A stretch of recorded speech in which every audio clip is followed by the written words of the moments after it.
Migraine. Migraine जिसको हम एक सिंपल सरदर्द समझते हैं, वो सिंपल सरदर्द यानी हेडेक नहीं है। इसका सिम्टम है सरदर्द का होना, मगर एक न्यूरोलॉजिकल डिसऑर्डर है जिसमें और बहुत सारे सिम्टम भी हो सकते हैं। तो इसका इलाज भी अलग है और तरह के सरदर्द से। इसको समझना जरूरी है कि माइग्रेन एक सिंपल सरदर्द नहीं है। एक्चुअली में माइग्रेन में होता क्या है? कुछ एबनॉर्मल एक्टिविटी होती हैं जो कि नर्व सिग्नल की एबनॉर्मल एक्टिविटी हो सकती है, न्यूरोट्रांसमीटर की एबनॉर्मल एक्टिविटी हो सकती है, या फिर ब्लड वेसल्स में कुछ एबनॉर्मल हो सकता है, या सिग्नल ट्रांसमिशन में कुछ एबनॉर्मल हो सकता है। नर्व सिग्नल या फिर न्यूरोट्रांसमीटर में जो चेंज होते हैं, वो पहले तो वैसोकंस्ट्रिक्शन करते हैं और उसके बाद ब्लड वेसल्स डायलेट होती हैं और जिसमें के दर्द होता है, और यही दर्द माइग्रेन का पेन फील कराता है। नई थ्योरी अब जो बताती है, वो बताती है कि कॉर्टिकल स्प्रेडिंग और डिप्रेशन यानी कि एक एबनॉर्मल एक्टिविटी है ब्रेन की इलेक्ट्रिकल, जब ये एक्टिविटी स्प्रेड होती है तो माइग्रेन वाले चेंज आते हैं और हम हेडेक फील करते हैं। कि माइग्रेन दो तरह का हो सकता है, एक माइग्रेन विद ऑरा, नंबर दो माइग्रेन विदाउट ऑरा।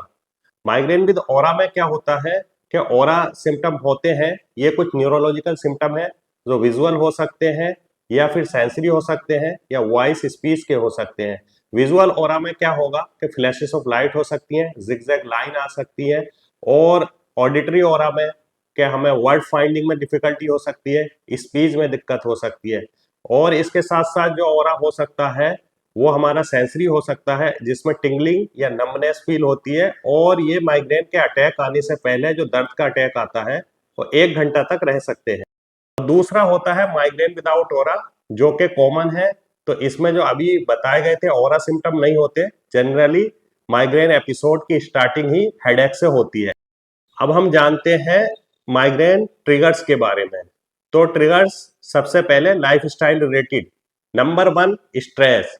स्ट्रेस हमेशा माइग्रेन को बढ़ाता है। Number 2 sleep. अगर हम नींद पूरी नहीं लेते हैं तो माइग्रेन के अटैक्स बढ़ जाते हैं। कभी कभी ज्यादा सोना भी माइग्रेन को बढ़ा देता है। और नंबर 3 है स्किपिंग मील्स। अगर हम समय से खाना नहीं खाएंगे तब माइग्रेन के अटैक्स बढ़ जाएंगे। नंबर 4 आता है डिहाइड्रेशन। पानी की कमी और पानी कम पीना माइग्रेन को बढ़ा सकता है। नंबर 5 आता है इंटेंस फिजिकल एक्टिविटी। अगर हम बिना खाए या वैसे भी बहुत ही ज्यादा फिजिकल एक्टिविटी करते हैं तो माइग्रेन के अटैक्स बढ़ सकते हैं। अब हम बात करते हैं फूड से रिलेटेड माइग्रेन ट्रिगर्स के बारे में। इनमें अल्कोहल बहुत कॉमन है जो माइग्रेन को बढ़ाता है। नंबर 2 पर आता है कैफीन। कैफीन का एक्सेसिव यूज भी माइग्रेन को बढ़ाता है। नंबर 3 पे आता है एज चीज, बहुत पुराने समय से रखा हुआ चीज भी माइग्रेन को बढ़ाता है। नंबर 4 पर आता है प्रोसेस्ड मीट, जिसमें के नाइट्राइट या नाइट्रेट ज्यादा होते हैं, या रोस्टेड मीट, ये भी माइग्रेन को बढ़ाते हैं। और नंबर 4 पे नंबर 5 कुछ अदर सब्सटेंस आते हैं, जैसे कि आर्टिफिशियल स्वीटनर्स हैं जिसमें, या एमएसजी मोनोसोडियम ग्लूटामेट सॉल्ट होता है उनमें, वो भी माइग्रेन को बढ़ाते हैं। बात करते हैं माइग्रेन के एनवायरमेंटल ट्रिगर्स के बारे में, जिसमें सबसे पहले आते हैं वेदर चेंज। बहुत ज्यादा हॉट या बहुत ज्यादा कोल्ड टेम्परेचर हो, या फिर ह्यूमिडिटी बहुत ज्यादा हो, या बैरोमेट्रिक प्रेशर में चेंज आ जाए, एकदम से फ्लक्चुएशन हो जाए, तब माइग्रेन अटैक प्रेसिपिटेट कर सकते हैं। दूसरे नंबर पर आता है ब्राइट या फ्लिकरिंग लाइट्स, जो कि इंटेंस लाइट होती है, वो माइग्रेन को ट्रिगर कर सकती है। लाउड साउंड भी माइग्रेन को ट्रिगर कर सकती है, और इसके साथ साथ बहुत ही तेज स्मेल भी माइग्रेन को ट्रिगर कर सकती है। इसके अलावा दर्द की दवाइयों का यानी कि पेन किलर मेडिसिन का ओवर यूज भी रिबाउंड हेडेक कर सकता है, माइग्रेन को ट्रिगर कर सकता है। हार्मोनल चेंजेस फीमेल्स में माइग्रेन ट्रिगर्स कर सकते हैं, और कुछ स्पेसिफिक मेडिसिन के साइड इफेक्ट भी हैं जो हेडेक को बढ़ा सकते हैं। हम बात करते हैं माइग्रेन के सिम्टम की। तो सबसे कॉमन सिम्टम जो है वो हेडेक है। सीवियर, इंटेंस, माइल्ड या मॉडरेट टाइप का हेडेक हो सकता है, जिसके के एपिसोड्स आते हैं। Frequency person to person vary करती है। अगर ये अटैक 1 महीने में 15 से कम आते हैं तो नॉर्मल माइग्रेन कहा जाता है, और 15 से ज्यादा बार आते हैं तो क्रोनिक माइग्रेन कहा जाता है। दूसरे नंबर पर आता है नोजिया, यानी कि उल्टी जैसा लगना, या फिर तीसरे नंबर पर आता है उल्टी आना, वोमिटिंग। इसके साथ साथ फोटोफोबिया, लाइट बुरी लगना, फोनोफोबिया, आवाजें बुरी लगना, चक्कर, वर्टाइगो हो सकता है, वीकनेस, लिथार्जी और कुछ कॉमन सिम्टम और भी हो सकते हैं जैसे गैस्ट्रिक डिस्कम्फर्ट। अब बात करते हैं माइग्रेन ट्रीटमेंट की। ट्रीटमेंट इसका दो तरह का हो सकता है, एक्यूट एपिसोड जब आता है तो उसका ट्रीटमेंट, और एपिसोड्स ना आए, उनकी फ्रीक्वेंसी कम हो जाए या सीवियरिटी कम हो जाए, यानी कि प्रोफाइलैक्सिक ट्रीटमेंट। तो सबसे पहले एक्यूट ट्रीटमेंट की बात करते हैं। इसमें कुछ सिंपल पेन किलर दी जाती है या फिर माइग्रेन स्पेसिफिक पेन किलर। अगर माइल्ड टाइप का हेडेक है तो सिंपल पेन किलर जैसे पैरासीटामोल या फिर नेप्रोक्सन दी जा सकती है। माइल्ड टू मॉडरेट या सीवियर हेडेक में माइग्रेन स्पेसिफिक मेडिसिन दी जाती है जिनमें के रिजाट्रिप्टान, सुमाट्रिप्टान होती है या कैफीन एर्गोटामिन कॉम्बिनेशन होती है या कुछ फिर ट्रेमाडोल टाइप की मेडिसिन होती है जो एक्यूट अटैक को कम करने के लिए दी जाती हैं। बात करते हैं प्रोफाइलैक्टिक या प्रिवेंटिव ट्रीटमेंट की। इस ट्रीटमेंट का एम होता है कि माइग्रेन के जो अटैक्स आते हैं उनकी फ्रीक्वेंसी कम हो जाए, सीवियरिटी कम हो जाए।